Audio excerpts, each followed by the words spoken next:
Hey, it's a hump day. Hope you're doing well.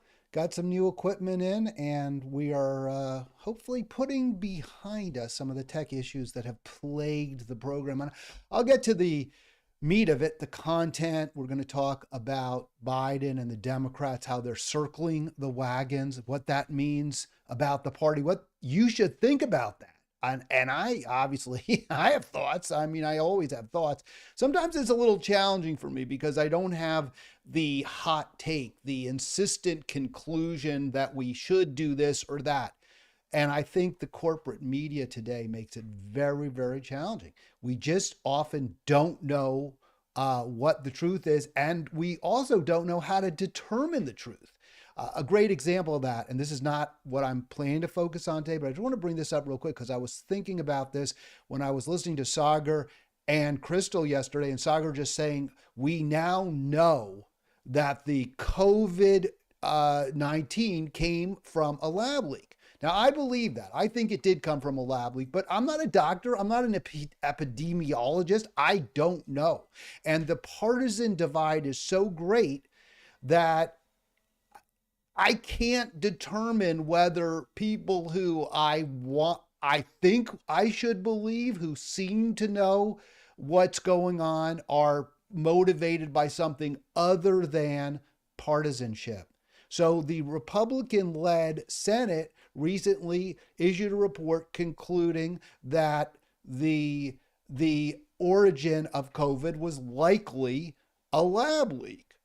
And Sagar went through the report in great detail and said, this is how we know it was a lab leak. And I'm like, well, but it came from the Republicans. The Republicans have staked out a position that it was a lab leak. The Democrats, just the opposite. We don't know. It could have been this. It could have been that. What do I think? I think it was likely a lab leak. But I can't say with any real confidence, the way I can say that we do know that the climate cataclysm is real. Humans are causing the planet to heat up at extraordinarily dangerous rate because of burning fossil fuels. That is a fact. But I probably the truth is out there. I mean, the truth is out there, but probably we can determine whether COVID came from the lab leak at the Wuhan lab or was somehow transmitted to humans from animals. Probably we could determine that. Probably it is determinable. But I don't trust the people on either side to tell me the truth. And that is incredibly destabilizing. I think that's a big reason that so many so many of us on both sides choose media outlets to believe, whether it's Fox, whether it's MSNBC, the New York Times. And when you conclude, as many of us have, many of us do say, okay, if it's in the New York Times, it's true. But if you get to the point where you say, I don't know, I can't trust them. It's not just that, like all of us, the New York Times, the Washington Post, Fox, it's not just that, like all of us, we get things wrong. It's that they have a vested interest in a position that they take, and they're not going to acknowledge when they're wrong. They're overtly partisan, and that is incredibly destabilizing. That's the world we're in. That's why so many of us are depressed. That's why so many of us are at an impasse. We don't know where to go, what to do. I think we need a third party that is truly viable. I think we need to move to the Greens, because the Green Party, because I don't trust either of the two parties. Not just that I don't trust their ideology. I don't trust them to tell us the truth. I don't trust them to be honest with us. I don't trust them to ever reverse course, because they have too much at stake personally to do what's best for the American people. And I think this story in the New York Times really does in so many ways encapsulate where we are as a polity, as a country. And it's not a good place. It's not a good place at all. It tells us where the New York Times is. It tells us where the Democratic Party is. And I think most of us get that where the Republican Party is ain't really where we want to be. If you want to join me, you can see the number. It's right on the screen, 363-7190. This is Halitics. Got a great call from Jason yesterday. Apparently, Jason's been a long-time listener. I know he's been commenting at the Halitics group page on Facebook. Join it, find it, join it. You can also follow me on Twitter. It's at Hal Ginsberg. But I want to hear from more of you. Great to hear from Jason. Thanks for calling in, Jason.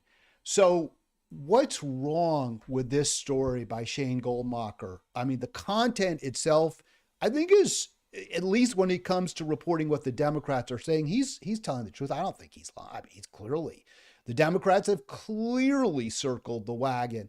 When AOC was being interviewed by Jen Psaki, former Biden spokesperson, Jen Psaki, Psaki put it, and when when Bernie was interviewed by Jen Psaki, she put in both their mouths, and these are supposed to be our progressive leaders, right? Those are our progressive leaders.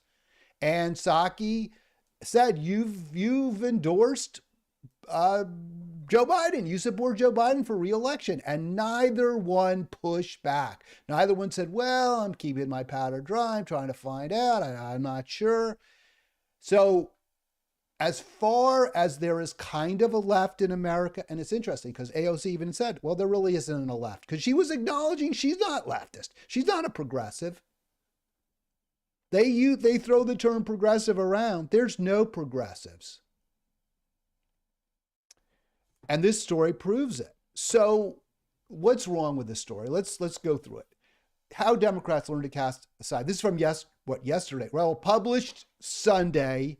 It was in yesterday's newspaper, I believe, the actual hard copy. And then it was also edited as of yesterday online. So how Democrats learn to cast aside reservation and embrace Biden. By the way, nothing about Biden's corporatist policies make it into this article, as well as I may have missed that. We'll see when we go through it. But the only concern apparently that Democrats, including progressive Democrats, seem to have is whether he can win. And that's not right. You should be putting your constituents and the ideology, the policies that you support, your full philosophy first, not just winning at all costs for your party. At least that's how I see it.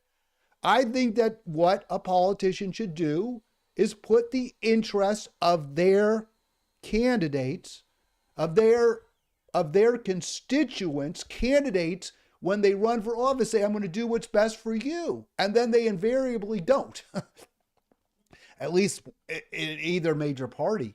So we do need an alternative. President Biden, who is expected to formally announce his reelection, has won the full support of his party. There is not one elected Congress member on the Democratic side of the aisle in either house that is, has even raised a question as to whether they'll support him, even though he is being challenged, despite middling approval ratings. So we'll get into this, why the article itself is very misleading, not when it comes to support from the Democrats, but for Biden, but when it comes to the underlying analysis. And this is wrong. This is simply wrong. This is supposed to be a news piece. Shane Goldmacher is supposed to be telling us what the truth is. The facts, not his opinion or what he believes. And this is really what he's doing. He believes his bosses want you to hear or read.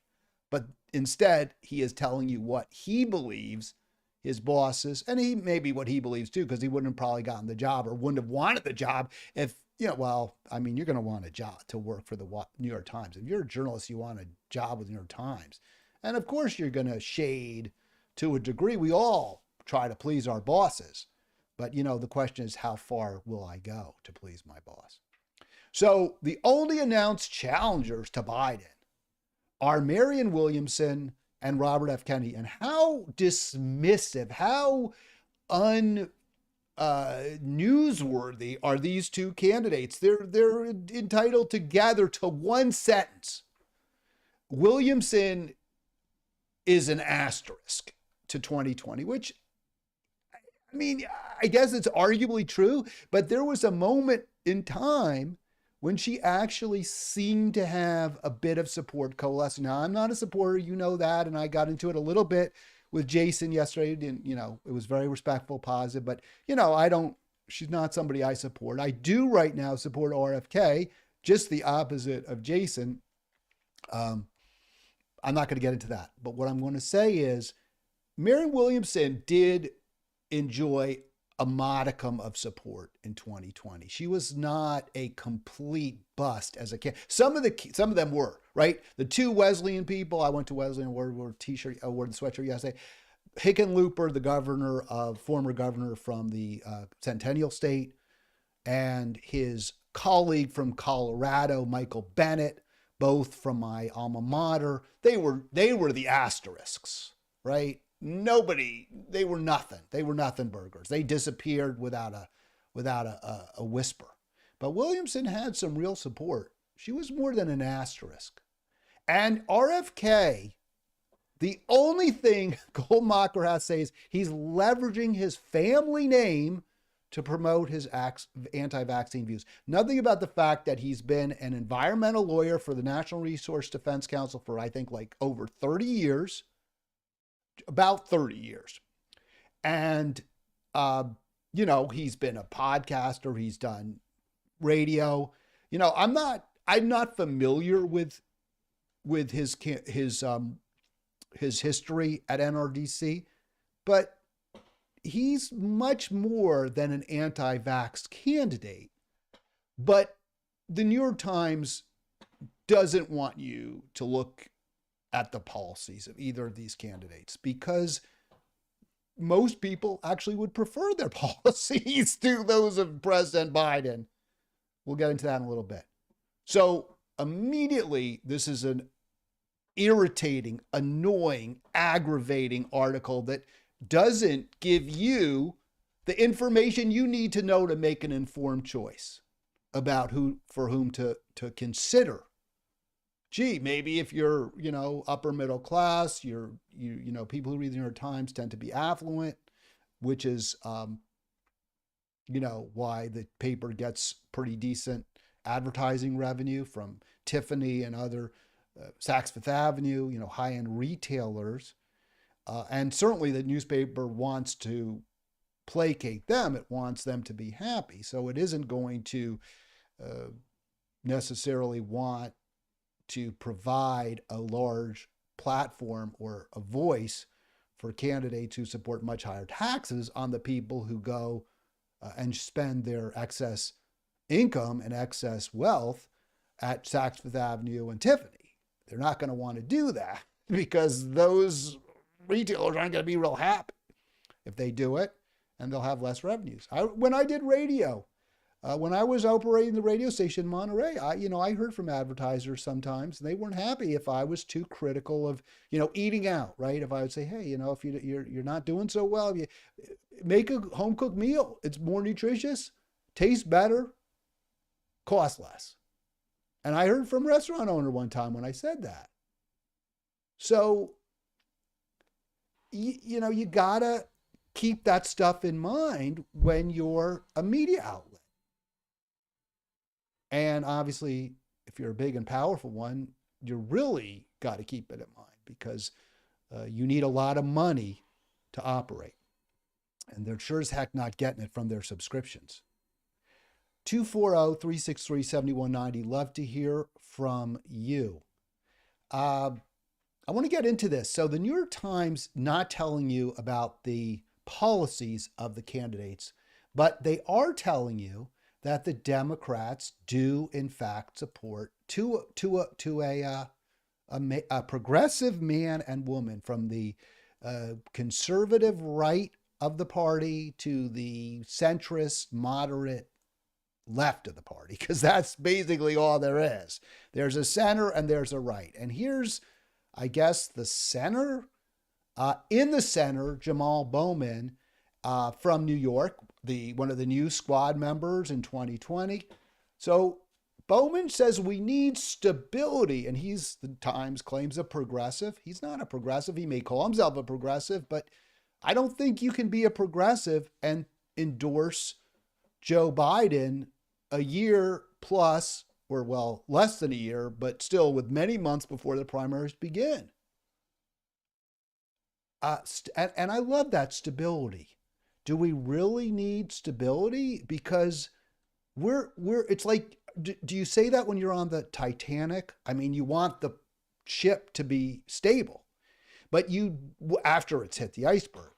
But if you're heading straight towards the iceberg, the last thing you want is stability. You want a captain who is going to just do everything, pull that ship to the left or right or back or whatever. You risk capsizing to avoid that iceberg at that point.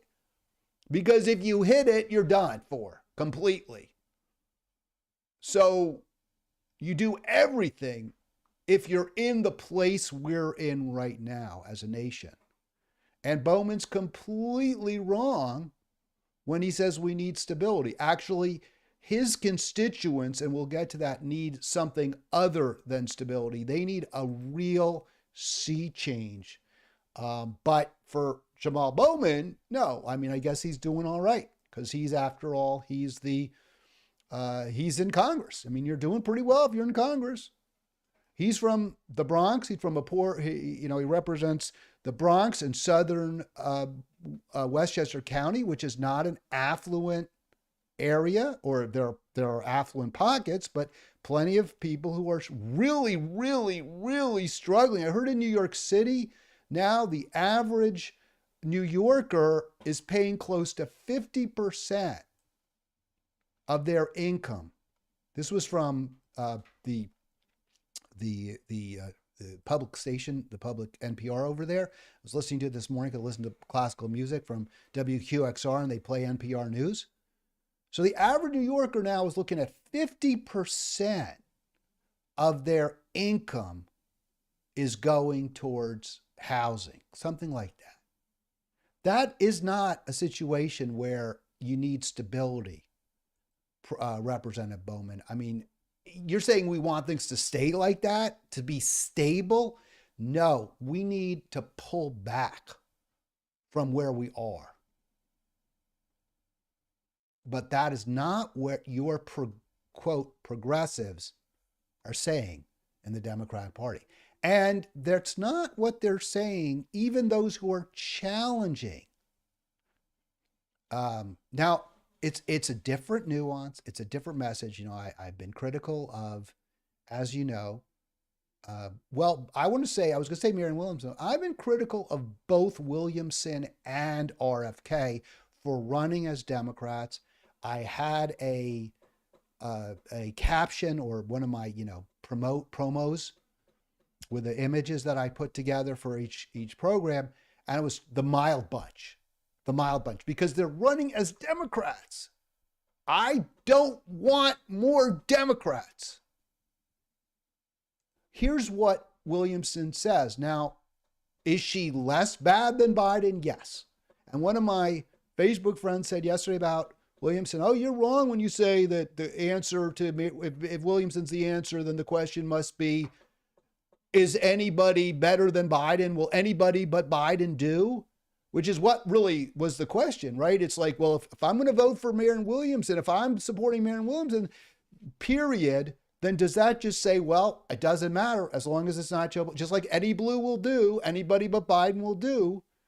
And I guess maybe it's kind of true, right? I mean, for me, Eddie Blue will not do, but maybe any Blue short of like Kamala or, Michael Bloomberg, if he's even a Democrat, or, some of the others who ran in 2020, maybe any other Blue will do. But that's not what my Facebook friend said. She said, no. She's good. I like her. I want her. I'm not there. I'm not in that place. And I'm not really there with RFK either. I'm more that RFK's the least bad alternative at this point. But here's what Marianne Williams says. Along with Democrats need to fix unjust economy to win, she also says Biden is trying to help people survive what is basically an economically unjust system.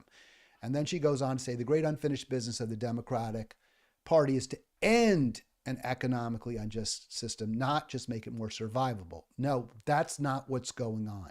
The Democratic Party has been making the system more and more economically unjust. It hasn't been trying to saw off the roughest edges. It's been actively making things worse.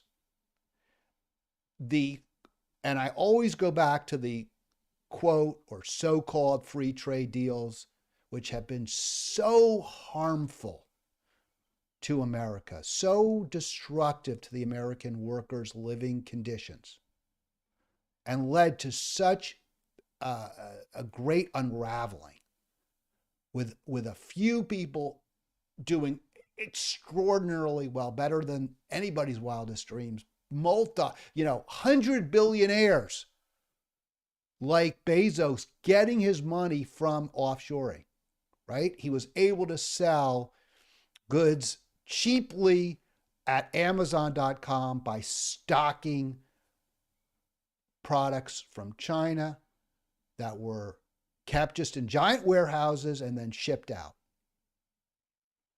That is the economy that the Democrats and the Republicans built for you. And maybe the Democrats, even to a greater degree, are even more responsible for it than the Democrats more responsible than Republicans.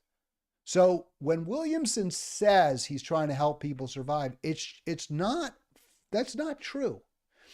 And she's saying it because she's running as a Democrat. And maybe that's why she's running as a Democrat. In fact, I'm sure it is, because when I actually met with her, because I did, I was extremely critical of the Democratic Party. And I was hoping she would join me. And she was like, well, they're better than the Republicans. Now we have to unite together against, any blue will do, was her attitude. And maybe that's one of the reasons I'm particularly critical of Williamson. We need a overt challenge to both parties, not partisanship. It's also false for her to say the unfinished business of the Democratic Party is to end an economically unjust system. That suggests that is something that the Democratic Party is supposed to be doing. It isn't. FDR and LBJ actually did make the system more just. They made it a lot more just. We were on the way, I believe, no system is going to be perfect. You can't have I don't believe we'll ever get there. It's a process. But there have been times in America when the National Labor Relations Board was created by FDR, when we had a 93% top marginal tax rate on income, when LBJ promoted the Great Society, the Democratic Party was making a system that was very problematic more just. When LBJ signed the Voting Rights Act, when LBJ pushed for, real true support for impoverished people and declared a war on poverty, he was trying to make an unjust system much juster. And it wasn't even at that time as unjust as it is now, not nearly as unjust.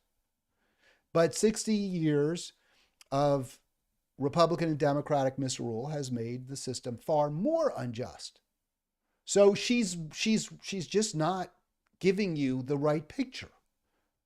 I think RFK, and I'm not fully versed with his record either, I think he's going to be a little more sharp-elbowed when it comes to dealing with Democrats. And that's why, among other things, I'm more comfortable with his campaign.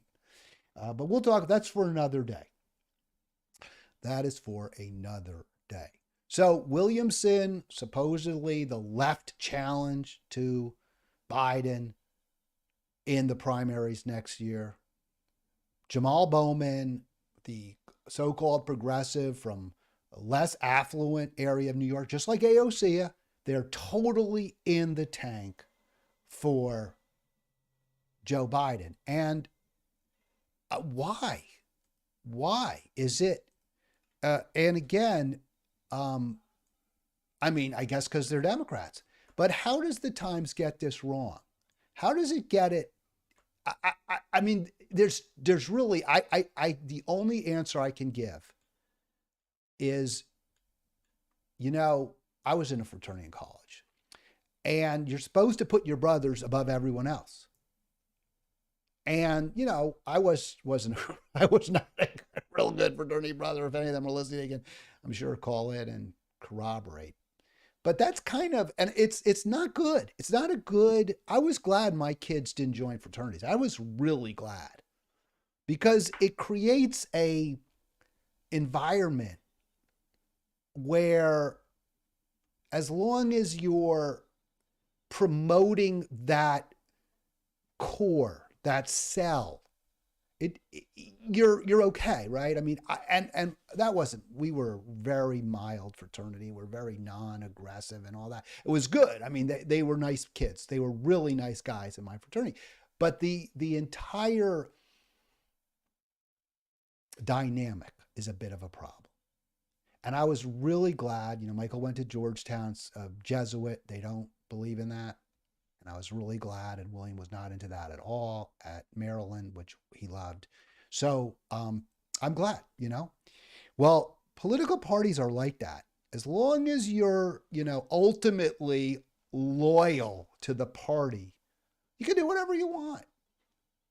So Bowman and Williamson, who's running as a Democrat, are loyal. They're loyal to their leader, Joe Biden, not to their constituents. And this is despite the fact that his poll numbers, and I love this, are middling. Now, how do you get away with writing middling? I guess he can't say are awful, are embarrassing, are in the tank, are Trump-like. 7 out of 10 Americans don't want Joe Biden to run for another term. 7 out of 10. I don't know. How is that middling? Isn't that really, really bad? Well, I know we live in this partisan, hyper-partisan, so every Republican is going to be against him. What about the Democrats? More than half, 50%. 51% say no, don't run, Joe. Don't run, Joe. 51%. I can guarantee you there was never 51% of Democrats who said that about Barack Obama. Joe Biden's numbers are awful. And they get worse if you start deep diving into them. By the way, 240-363-7190. Hope you'll join me. Would love to talk to you today. We're going to go until noon, so you got another half hour to call. Middling numbers, says the New York Times. I defer. And so does the Harvard Kennedy School of Government.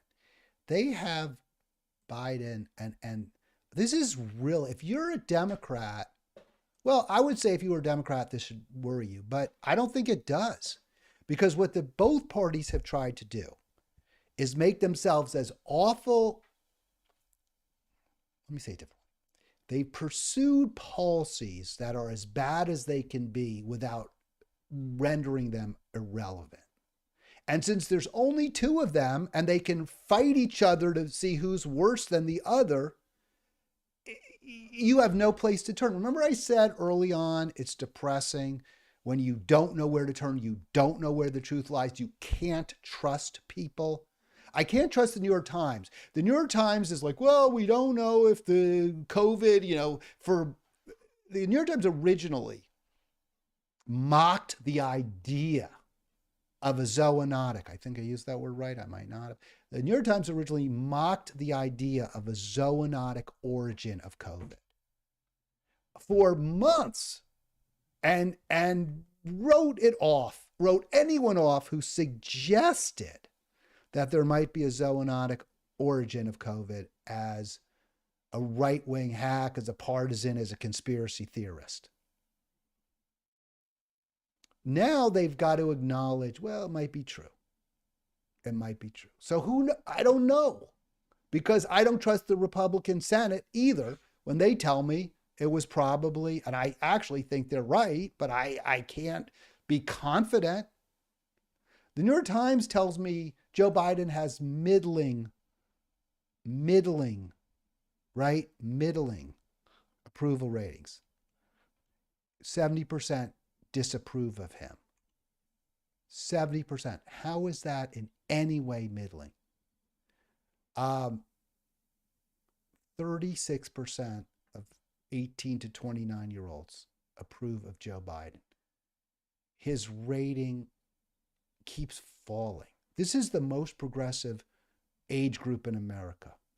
This is the most democratic age group in America.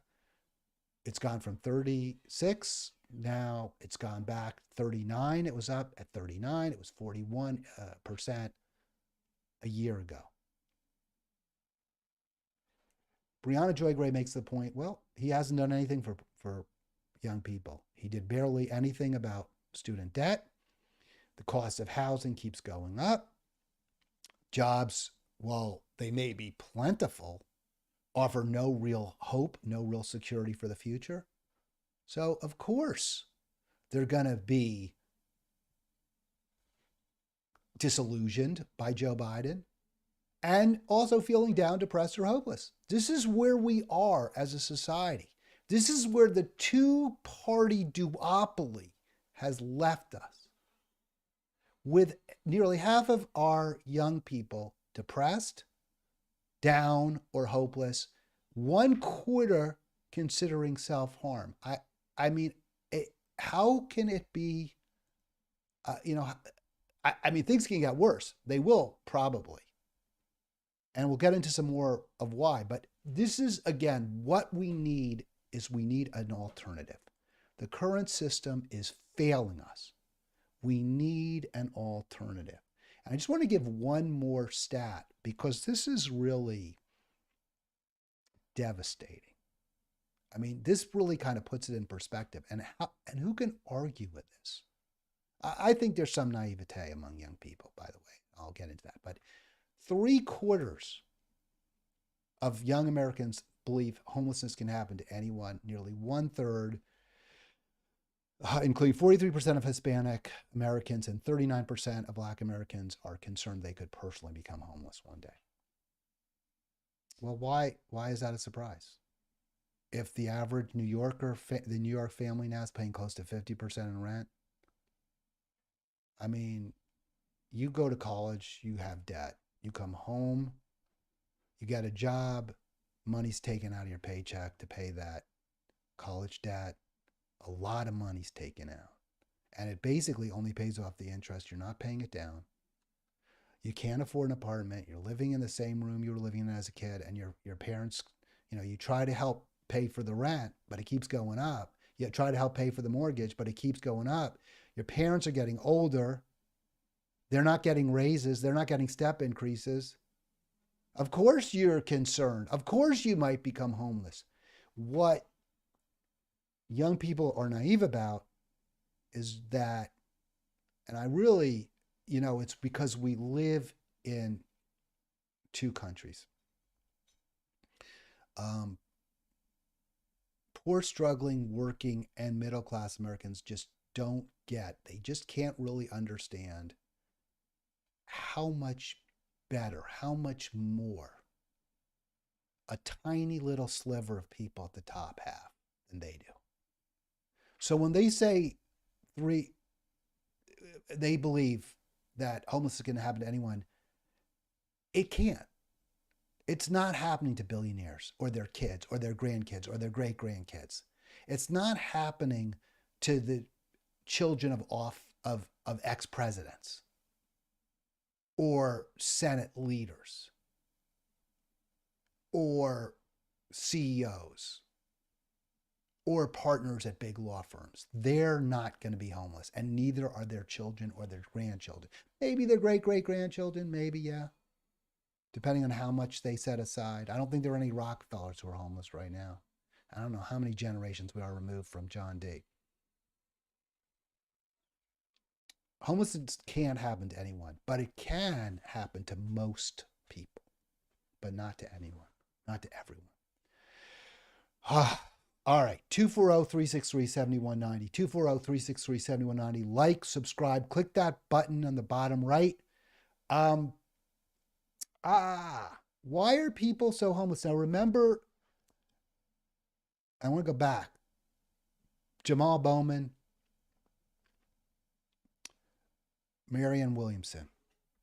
We got to support Joe, right? We got to support Joe. We're all going to rally around Joe because he's going to provide us with stability. And that's what we need. We don't need to address the problems that young people are facing where so many are hopeless. They're considering self-harm. What is Joe Biden doing to address that? He's not doing, well, here's something. Here's in the news. This is in yesterday's newspaper. Is this going to make things better? This is from your progressive organ. And I guess they're fairly progressive. They have some progressive writers for sure. The Nation. So Susan Rice, a multimillionaire neocon, was at Biden's Domestic Policy Council. And she left because apparently, what I understand it to be, really serious issues with her management of the border situation. And I don't want to call it a crisis. Maybe that's a fair term, but more and more people coming into America, being housed, warehoused at the border. Families, again, we're seeing separation. Not that it ever stopped. And it's a bad look for the administration. Rice pushed out. So who's number two? I guess who's next in line? Neera Tanden. You know, just an absolutely divisive figure, somebody who has made a personal war on the progressive left, went after Bernie, who was truly viewed by so many young people as a champion. So it seems like it's just stick your thumb in the eye of the progressive left, who, by the way, don't care, right? We just saw Marianne Williamson and AOC and Bernie and Jamal Bowman. Oh, well, we support Joe. We support Joe. Doesn't matter. Doesn't matter. We'll support Hakeem Jeffries to be the minority leader in the House, even though he's the Congress member from Wall Street and AIPAC. And now Biden chooses this corporatist, this Hillary shill, this corporate shill, and it's okay.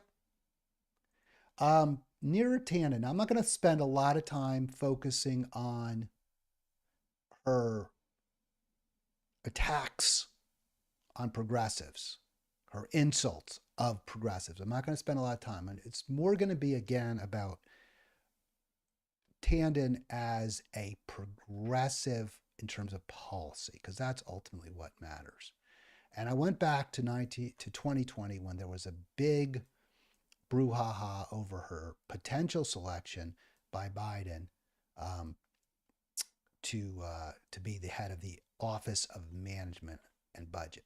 So this is from Salon. Salon is kind of a Democratic, to say the least, mouthpiece, a Democratic organ. Matthew Rosa has consistently bashed Republicans. He's taken every opportunity to embrace identity politics. He is hardly my favorite. But if he's going to go after Neera Tanden, then you know, if he's going to go after her, if he's going to attack her from the left, you know she's got to be awfully far to the right. So Rosa writes correctly, his picks are underwhelming, the left, to say the least. Sympathetic to corporations, many have questionable ties to finance. This is a candidate, by the way, this is the Democratic unanimous choice for re-election in 2024. Not one Democrat is prepared to challenge Joe Biden. And his latest choice, rehashing, retreading Neera Tanden, somebody who, to say the least, has really close ties to corporate America. And here's more from Rosa. Just want to get this in here. Many left critics, I would hope everybody would be dismayed by Neera Tanden as choice for OMB. She was president and CEO, and I love this center left. How is CAP, how is Center for American Progress center left? They embraced Hillary Clinton. Hillary Clinton, didn't she even say she was a center right? I think she once said, or a moderate right or something. They're not center left. Do center left think tank presidents and CEOs regularly hobnob with wealthy business leaders from Wall Street, Silicon Valley, and elsewhere to fundraise? I don't think so. I don't think you're center left if that's where you go to get your money. Because those business leaders, those financiers, those tech bros, they're not center left. They're not on the side of working people. They're royalists. That's who Joe Biden tapped to be his new policy guru to replace Susan Rice, his domestic policy guru, who screwed up the border so badly. Well, I thought, and by the way, I'm not a fan of Susan Rice, but I thought it was Kamala who was supposed to be responsible for the border, but I guess they kind of pulled back on that. I guess it was just either it was too hard or it was just too embarrassing. More on Tanden. So all that money from these wealthy business leaders, finance titans. Here's what the Washington Post, and I think that the Post has given you a lot of important information here.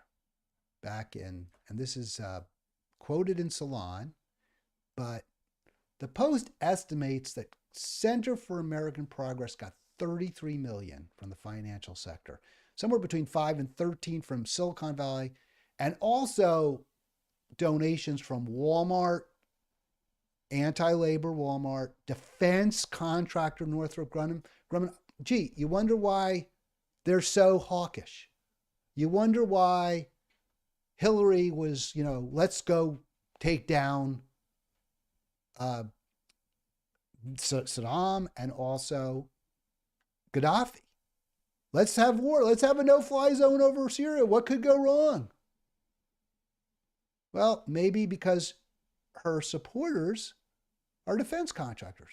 That's not progressive, folks. We don't have allies. This is why young people are so depressed. They see no future, no hope. They don't own stock in Walmart and Northrop Grumman. They might work for Walmart and get paid minimum wage for it and have no future, but they're not getting any, stock options. We need an alternative to the two-party duopoly. Neither one is on our side. They're both hopelessly corrupt.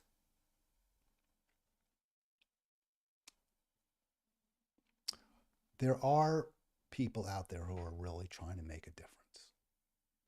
I interviewed BA, if you recall, on the program a while ago, and she is working very, very assiduously, diligently with climate defiance. They've shut down action. They've shut down, not actions, they've shut down meetings, interviews, confronted leaders who are shilling for the fossil fuel companies.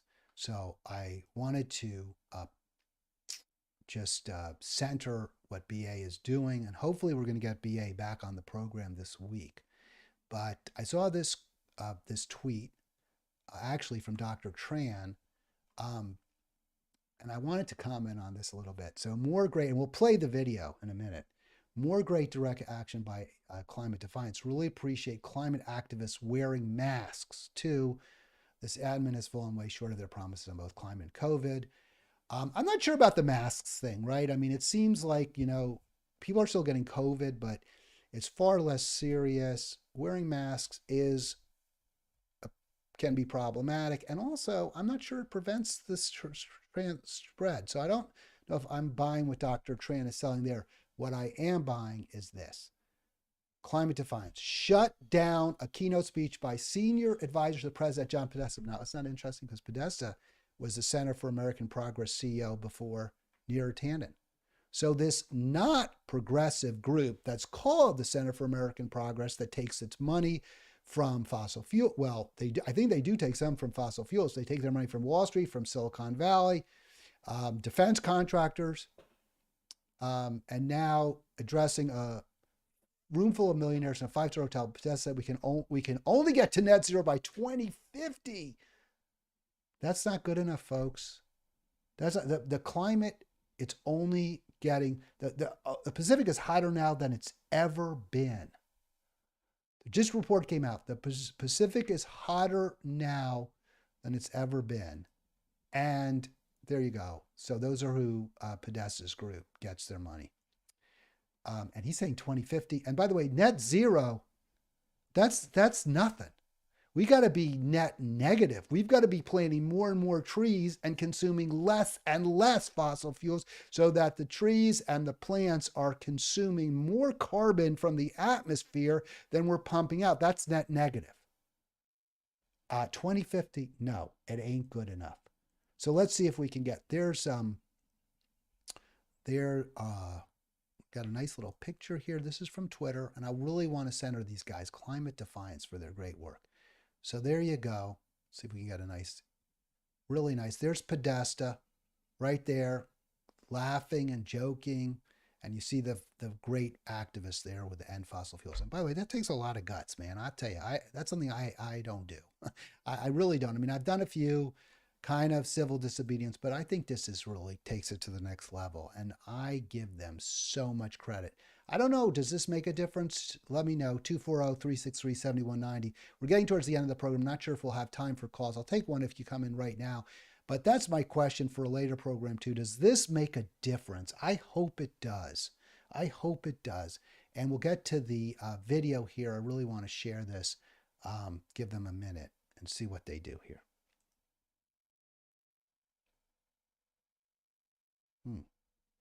Not seeing the audio? Maybe there is. Keep your promise, no more drilling.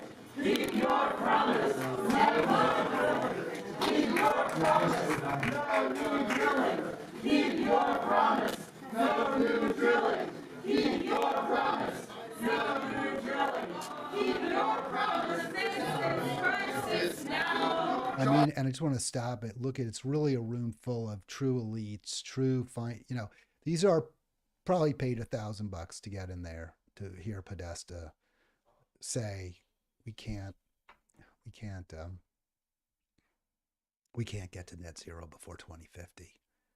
I don't know how they even got in. I mean, it's super impressive. I was hoping BA would come on today. He'll come on probably later this week, and we'll hear from him how they managed to break up this meeting. But I give them a boatload of credit.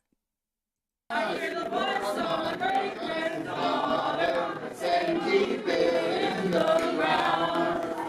People gonna rise like the water, gonna face this crisis now. I hear the voice of the great grandmother saying, keep it in the ground. The people gonna rise like the water, gonna face this crisis now. Oh, yeah, I hear the voice. All right, I'll stop it there. I mean, I think you obviously get the point. And again, this is how far we've fallen. I mean, think about when LBJ was president and he entertained MLK Jr. He had Dr. King at the White House, the man who was leading the protests against the great evil of the time, segregation, and worse, I mean, murder, the violence sanctioned against black people. And LBJ, a white Southerner, had Dr. King at the White House. The current president, a Democrat, just like LBJ was, has the fossil fuel industry, has tech, big tech, financiers. And the only way activists fighting against great evil of our time, one of the greatest, probably the greatest evil of our time, um, the war on the environment, is they have to go in and break up this meeting. The civil disobedience isn't against racist Southern sheriffs, corrupt small town governments, states. It's the federal government now under a Democrat that is the problem. That's where we are. Is it any wonder that so many of us are so hopeless and so depressed? Just want to say again, this is why we have got to look for alternatives to the duopoly.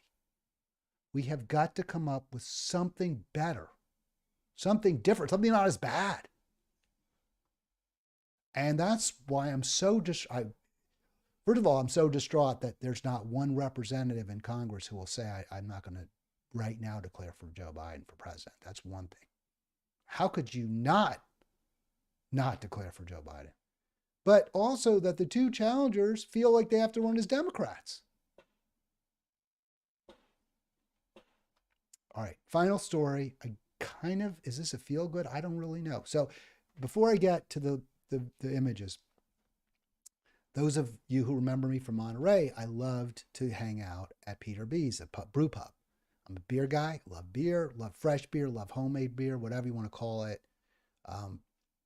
We don't have Peter B's where I live now in Kensington, but close by is a Rock Bottom Brewery. It is a chain, which I don't always love chains, but they really brewed amazing beer, and their porter is just to die for. I mean, it's just at a totally different level.